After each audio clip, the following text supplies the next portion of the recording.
High বন্ধুরা, পূজার kitchen জোনে সকলকে স্বাগতম। আজকে আমি বানাতে চলেছি পমফ্রেট ফিশ কারি। এই পমফ্রেট ফিশ কারি বানানোর জন্য আমি এখানে পমফ্রেট মাছ নিয়েছি।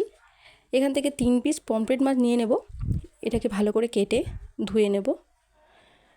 এবারে এই মাছগুলোকে মাঝখান থেকে হালকা হালকা ছুরি দিয়ে চেরা চেরা দাগ করে দেব, যাতে মশলা লাগাতে সুবিধা হয় ও মশলাগুলো ভালো করে ভিতর পর্যন্ত যায়।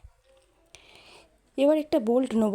বোল্টের মধ্যে দিয়ে দেব ফেটে রাখা টক দই, আর দিয়ে দেবো ধনে গুঁড়ে, দিয়ে দেবো লঙ্কা, হলুদ, আদা রসুনের পেস্ট, আর দিয়ে দিয়েছিলাম আমি সর্ষে পোস্ত, আর সামান্য অ্যাড করব সর্ষের তেল।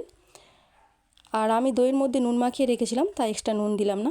এবার ভালো করে হাত দিয়ে বা চামচ দিয়ে ভালো করে মাখিয়ে নেব মাছগুলোর গায়ে, ঠিক এমনভাবে।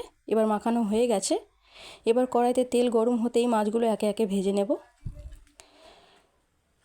মাছগুলো একটু উল্টে পাল্টে লো ফ্লেমে রেখে 3টে মাছ ভেজে নেব আমি। এই পর্যায়ে এসে মাছ 3টে আমার ভাজা হয়ে গেছে। এখন ওই একই কড়াতে সামান্য একটু টমেটো কুচি, পেঁয়াজ কুচি ও নুন দিয়ে একটু নেড়ে ছেড়ে নেব। আর যে মশলাটা করেছিলাম মাছে লাগানোর জন্য, সেই মশলাতে একটু জল দিয়ে গুলিয়ে কড়াতে দিয়ে দেব।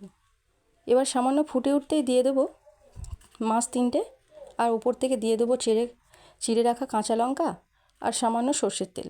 এবারে ফুটলেই হয়ে গেল আজকের পমফ্রেট ফিশ কারি।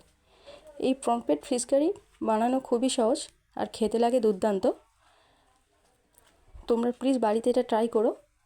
আর এরকম ভালো ভালো রেসিপি পেতে আমার চ্যানেলটিকে সাবস্ক্রাইব করে পাশে থেকো। বাই।